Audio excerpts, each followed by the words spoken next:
കുട്ടികളുടെ ജീവൻ വെച്ച് വിലപേശി രാജ്യത്തെ മുഴുവൻ ഭീതിയിൽ നിർത്തിയ രോഹിത് ആര്യ എന്ന യുവാവിനെ കുറിച്ചാണ് ഇന്നലെ ഇന്ത്യ മുഴുവൻ ചർച്ച ചെയ്തത്. തന്റെ വ്യക്തിപരമായ പ്രശ്നത്തിന്റെ പേരിൽ 17 കുട്ടികളടക്കം 19 പേരെ ബന്ദികളാക്കി ജീവൻ വെച്ച് പന്താടിയ രോഹിത് 4 മണിക്കൂറിലധികമാണ് രാജ്യത്തെയാകെ ആകാംക്ഷയുടെ മുൾമുനയിൽ നിർത്തിയത്. മുംബൈ നഗരത്തെയാകെ ഞെട്ടിച്ച ബന്ദി നാടകത്തിന് ഒടുവിൽ വിരാമമായത് കുട്ടികളടക്കം 19 പേരെയും സുരക്ഷിതമായി പുറത്തെത്തിക്കുകയും ഏറ്റുമുട്ടലിൽ പരിക്കേറ്റ രോഹിത്തിന്റെ മരണത്തോടെയുമാണ്. പരസ്യചിത്രത്തിൽ അഭിനയിക്കാൻ അവസരം വാഗ്ദാനം ചെയ്ത് ഓഡീഷനായി എത്തിച്ച കുട്ടികളെ സ്റ്റുഡിയോയ്ക്കുള്ളിൽ പൂട്ടിയിടുകയായിരുന്നു. വിവരമറിഞ്ഞെത്തിയ പോലീസ് തന്ത്രപരമായി സാഹസികമായി നടത്തിയ ഓപ്പറേഷനിലാണ് രോഹിത്തിനെ കീഴടക്കി കുട്ടികളെ സുരക്ഷിതമായി പുറത്തെത്തിച്ചത്. രോഹിത്തിന്റെ ബന്ദി നാടകവും അതേ തുടർന്നുള്ള വാർത്തകളും സംഭവങ്ങളും പുറത്തു വന്നപ്പോൾ മുതലുള്ള പലരുടെയും സംശയമാണ് രോഹിത്തിന്റെ ഈ പ്രവർത്തികൾക്ക് പ്രചോദനം ബോളിവുഡ് സിനിമകളാണോ എന്നത്. രോഹിത്തിന്റെ ബന്ദിയാക്കലിനോട് സമാനമായ പശ്ചാത്തലമുള്ള ചില ബോളിവുഡ് സിനിമകളുടെ പേരുകളും സോഷ്യൽ മീഡിയയിൽ പറയുന്നുണ്ട്. അതിലൊന്ന് നസറുദ്ദീൻ ഷാ അഭിനയിച്ച് 2008 പുറത്തിറങ്ങിയ എ വെനസ്ഡേ എന്ന ചിത്രമാണ്. ഭീകരാക്രമണങ്ങൾക്ക് പ്രതികാരം ചെയ്യാൻ മുംബൈയിലുടനീളം ബോംബുകൾ സ്ഥാപിക്കുകയും പോലീസിന്റെ അലംഭാവത്തെ ചോദ്യം ചെയ്യാൻ പൊതുജനത്തെ നിർബന്ധിക്കുകയും ചെയ്യുന്നതാണ് സിനിമയിൽ നസറുദ്ദീൻ ഷായുടെ കഥാപാത്രം. 2016 പുറത്തിറങ്ങിയ ഇർഫാൻ ഖാൻ അഭിനയിച്ച മഡാരി എന്ന ചിത്രത്തിൽ ഒരു തട്ടിക്കൊണ്ടുപോകലാണ് പശ്ചാത്തലം. പാലം തകർന്ന് മകൻ മരിച്ചതിന് പ്രതികാരമായി ഇർഫാൻ ഖാന്റെ നിർമ്മൽ എന്ന കഥാപാത്രം അഴിമതി തുറന്നുകാട്ടാനും അധികാരത്തിലിരിക്കുന്നവർ ഉത്തരവാദിത്വമുള്ളവരായിരിക്കണമെന്ന് ഓർമ്മിപ്പിക്കാനും ഒരു മന്ത്രിയുടെ മകനെ തട്ടിക്കൊണ്ടുപോകുന്ന കഥയാണ് സിനിമ പറയുന്നത്. എ തേഴ്സ്ഡേ എന്ന മറ്റൊരു സിനിമയിൽ യാമി ഗൗതം 16 കുട്ടികളെ ബന്ദികളാക്കി നീതി ആവശ്യപ്പെടുന്ന ഒരു രംഗമുണ്ട്. ഇവിടെ രോഹിത് ആര്യയുടെ ആവശ്യവും ഏറെക്കുറെ സമാനമായതുകൊണ്ടാകാം സോഷ്യൽ മീഡിയയ്ക്ക് ഈ സിനിമകളാണോ രോഹിത്തിന് പ്രചോദനം എന്ന സംശയം ഉടലെടുക്കാൻ കാരണം. വ്യാഴാഴ്ച രാവിലെ 10 മണിക്ക് ശേഷമാണ് ഈ സംഭവങ്ങളുടെയെല്ലാം തുടക്കം. തങ്ങളുടെ ജീവിതത്തിൽ ഒരു ടേണിംഗ് പോയിന്റ് ആകുമെന്ന് വിശ്വസിച്ച ഒരു മനുഷ്യൻ തന്നെ തങ്ങളുടെ ജീവന് വില പറയുമെന്ന് ആ കുട്ടികൾ ആരും കരുതിയിരിക്കില്ല. മുംബൈ പോവയിലെ RA സ്റ്റുഡിയോയാണ് സ്ഥലം. കുറേ ദിവസങ്ങളിലായി RA സ്റ്റുഡിയോയിൽ ഒരു ഓഡീഷൻ നടക്കുന്നുണ്ട്. വെബ് സീരീസ് സംവിധായകനെന്ന് സ്വയം അവകാശപ്പെടുന്ന രോഹിത് ആര്യ എന്നയാളാണ് ഓഡീഷൻ നടത്തുന്നത്.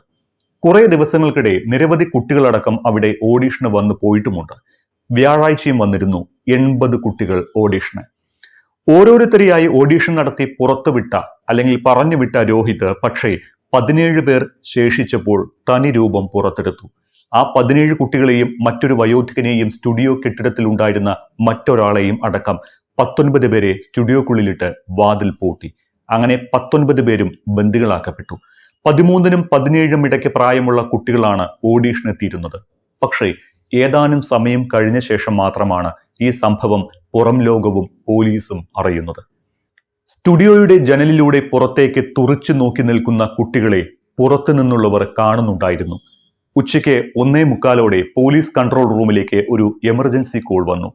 മുംബൈയിലെ മഹാവീർ ക്ലാസിക് ബിൽഡിംഗിലെ RA സ്റ്റുഡിയോയിൽ ഒരാൾ കുട്ടികളെ ബന്ദികളാക്കി വെച്ചിരിക്കുന്നു എന്നതായിരുന്നു ആ കോൾ.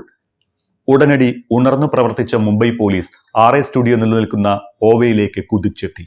അതിനിടയിൽ കുട്ടികളെ ബന്ദികളാക്കിയ രോഹിത് ആര്യ ഒരു വീഡിയോയും സമൂഹ മാധ്യമങ്ങളിലൂടെ പങ്കുവച്ചിരുന്നു. ആ വീഡിയോയുടെ രത്നച്ചുരുക്കം ഇങ്ങനെയാണ്: തനിക്ക് ചില ഡിമാൻഡുകൾ ഉണ്ടെന്നും അത് വളരെ ചെറിയ ആവശ്യങ്ങളാണ് എന്നുമാണ് രോഹിത് വീഡിയോയിലൂടെ ആവശ്യപ്പെട്ടത്. തനിക്ക് ചില ആളുകളോട് സംസാരിക്കണം, അവരോട് ചോദ്യങ്ങൾ ചോദിക്കണം, തനിക്ക് ഉത്തരങ്ങൾ വേണം, മറ്റൊന്നും വേണ്ട.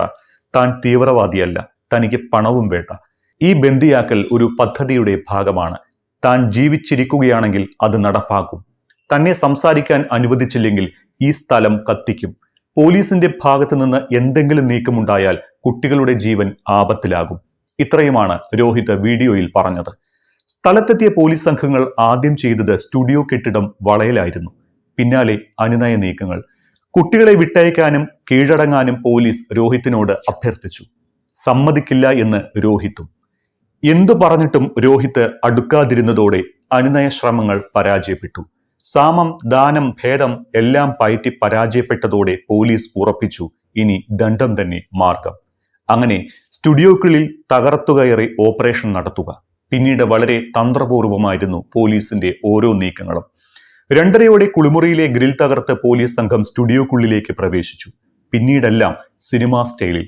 സ്റ്റുഡിയോക്കുള്ളിൽ എന്തൊക്കെ കാര്യങ്ങളാണ് നടന്നത് എന്ന് ഇപ്പോഴും അജ്ഞാതം. പോലീസുകാർ ഗ്രില്ല് തകർക്കുന്ന ശബ്ദം പുറത്തുള്ളവർ കേട്ടിരുന്നു. പിന്നാലെ വരാന്തയിലൂടെ ഓടിയെടുക്കുന്ന ബൂട്ടുകളുടെ ശബ്ദം. അല്പം കഴിഞ്ഞതും ഏതാനും വെടിയൊച്ചകൾ കൂടി മുഴങ്ങിയതോടെ പുറത്ത് ആളുകളുടെ ഭീതി വർദ്ധിച്ചു. എന്നാൽ എല്ലാ ആശങ്കകൾക്കും അധികം ആയുസ്സുണ്ടായിരുന്നില്ല. ഏതാനും നിമിഷങ്ങൾക്കുള്ളിൽ സ്റ്റുഡിയോ കെട്ടിടത്തിന്റെ ഇടനാഴിയിലൂടെ 5 പോലീസുകാർ പുറത്തേക്കെത്തി. ഇവർക്കൊപ്പം കറുത്ത ടീഷർട്ട് ധരിച്ച് പ്രതി രോഹിത് ആര്യയും ഉണ്ടായിരുന്നു. പോലീസ് ഏറ്റുമുട്ടലിൽ രോഹിത്തിന് വെടിയേറ്റിരുന്നു. വെടിയേറ്റ ഇയാളെ പിന്നീട് ആശുപത്രിയിലേക്ക് മാറ്റിയെങ്കിലും മരണം സംഭവിച്ചു. പോലീസ് കെട്ടിടത്തിനുള്ളിൽ പ്രവേശിച്ചപ്പോൾ രോഹിത് ആര്യ എയർഗൺ ഉപയോഗിച്ച് പോലീസിന് നേർക്ക് വെടിയുതിർത്തുവെന്നും ഇതോടെയാണ് പോലീസ് തിരിച്ചടിച്ചത് എന്നുമാണ്, അല്ലെങ്കിൽ തിരിച്ച് വെടിവെച്ചത് എന്നുമാണ് പോലീസ് നൽകുന്ന വിശദീകരണം. സ്റ്റുഡിയോക്കുള്ളിൽ നിന്ന് ഒരു എയർഗണ്ണും പേരറിയാത്ത ചില രാസവസ്തുക്കളും കണ്ടെടുത്തതായും പോലീസ് പറയുന്നു.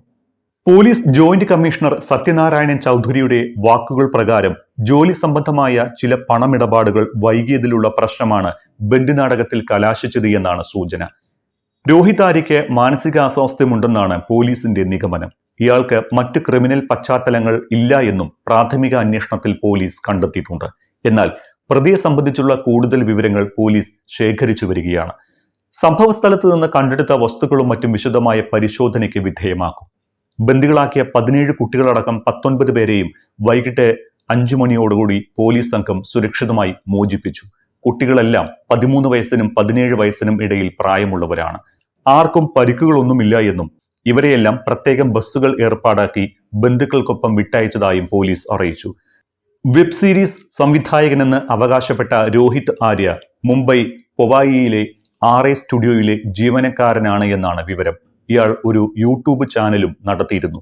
ഇതുമായി ബന്ധപ്പെട്ടാണോ ഈ ബന്ദിയാക്കൽ എന്ന കാര്യവും പോലീസ് അന്വേഷിക്കുന്നുണ്ട്.